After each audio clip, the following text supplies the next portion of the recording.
Hi there, it's Natasha and thank you so much for joining me today.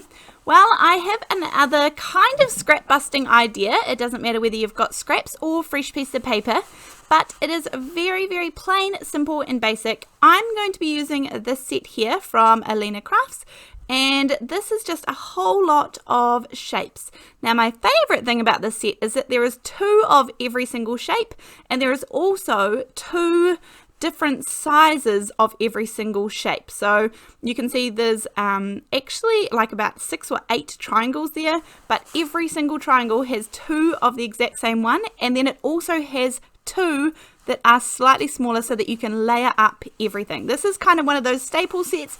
However, if you don't have the die set, then you can also just use your trimmer to cut some of these shapes out. This does have the little stitching detail, which is why I chose to go with this one. Then I had the rainbow paper pad. As I said, you could use scraps or you could use a paper pad, anything that you have going. Sometimes it's even really fun just to use old like gel prints or backgrounds that you've created, anything that you've got sitting there waiting to be used for a project. Now here I have some double-sided adhesive, and then this is how I line it up. I pull back one corner, and then the corner where I haven't pulled them back, I line that bit up perfectly, because this bit should be exactly the same piece as size as my card front.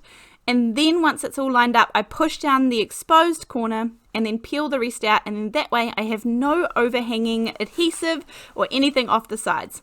So just a little trick there. And then once I have sealed this down, I'm going to start popping all of these triangles. Now of course you could do any shape that you wanted. I chose triangles because I wanted them to just be all the same and really easy. I'm going to pull back the release paper, and I'm starting right in the middle with a kind of randomly placed triangle. Now of course I do need to think a little bit how I'm going to place these down, how they can all go together. But I did have fun, and I want it to look random. I don't want it to look like a pattern.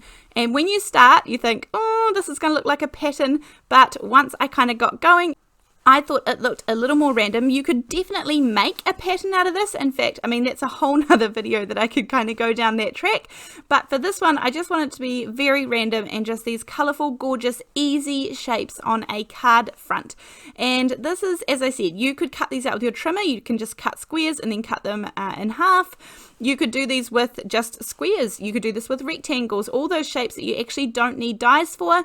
The one good thing about these is that they do have the stitching, and it just adds that little bit of finishing detail. It is a very good die set if you're wanting to cut out multiple shapes, because it has multiple dies of each size, which I love. So then I'm going to trim around the edges, and the ones hanging off the end didn't have to be kind of quite so patterned. You could kind of just fit them in anywhere that they fit. And I'm going to trim them off with big long 9.5 inch Tim Holtz scissors. I love these big long shears, but you guys have seen them lots if you've watched my channel. Then I'm going to cover up those extra little bits of corners, and what's fantastic is that these were all sticky still from the double-sided adhesive. You could definitely just use some liquid glue or something like that if you wanted to as well. You don't have to use the double-sided adhesive. But I do love this big, beautiful, bold, bright card, and this literally took me a few minutes to put together. Now as for the sentiment, I'm going to use this, I think this is called the Big Birthday die from Fawn, and then I'm going to use some Stick It adhesive. Now the reason I'm using the thinner Stick It adhesive is exactly that. If I'm die cutting, I want this to be the really thin adhesive.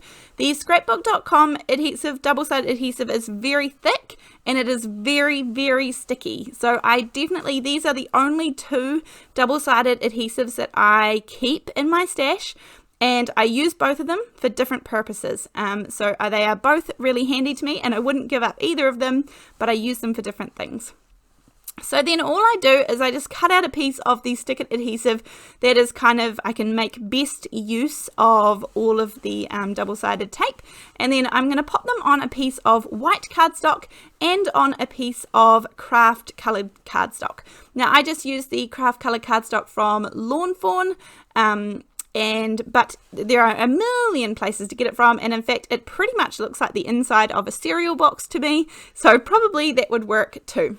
Now this kind of card is one of my absolute favorites because I think it's so versatile. I think you should, if you've been crafting for even a small amount of time, you probably have everything in your stash that you are able to create this with. You just need a trimmer or even scissors and cutting out the shapes. You could use any shape at all that could go on the front. And if you don't have some bright colored cardstock, then you could create your own. If you wanted to tone it down a little bit and give it a vintagey feel, then you could go around each of the shapes with some sort of brown ink, some vintage photo ink or something like that you wanted to separate it up, and you could probably just have all the same colored triangles or whatever shape you were doing. I mean, my brain just runs endlessly when I come to doing cards like this because there are so many options. And often I just don't have time to show you all of them, but hopefully if I talk through a few of them and you get the general gist of how to do the one card that I'm showing you, then hopefully it sparks some ideas for you too. That's why I started this channel. I want it to be a channel where you can pick up most of the ideas from something that you have at home as well and kind of translate them into whatever you are inspired to create. So sometimes you might see something or you hear some tips and tricks and you think, yeah, that sounds good, I can do that, I think I've got this at home. So yeah, hopefully that's what this channel provides, and I try and reuse my stamps and my dies as many times as possible. I know you see them so many times on the channel, and I hope that you kind of don't get sick of seeing the same thing, but there are really so many different ways to use the same items that we invest in. And crafting can be expensive. Card making can be an expensive hobby, so we do really want to make the most of those supplies that we choose to invest in. Speaking of, this happy birthday to you, this big die here, I'm going to layer this up with a shadow, the white shadow. So I'm choosing some Kraft cardstock to be the top layer, and the white will be in the background. I actually don't know if you've already seen it by now or if it will be released afterwards, but I have an entire video where I show you lots and lots of ways to use this one die, because purchasing a big sentiment die like this, not only do we want to find lots of different ways to use it, but we don't want all of those ways to end up looking the same. Even though we're using the same die, we definitely want to change it up. So either that video will be coming out very soon within a day or two, or it is already up on my channel. But just that little bit of white shadow means that I'm going to also bring in my matting layer from the background into my card front, that little bit of white color. But it also just separates it from that really bold, bright, colorful background. So I know it does seem like an extra little bit of effort, but I think it makes all the difference for this one. This card is very simple and very plain. It did not take me long to do at all, and I really, really like the outcome. I think this is a bright, bold, beautiful card that could be for anyone. All of the supplies that I have used today, if they are still available and haven't been discontinued, then I will link them in the description box below this video. But other than that, thank you so much for joining me today. I really, really appreciate all of the amazing support that I get. I am so overwhelmed sometimes with the support that I get from this channel. So thank you, and I really look forward to seeing you in the next video. Bye!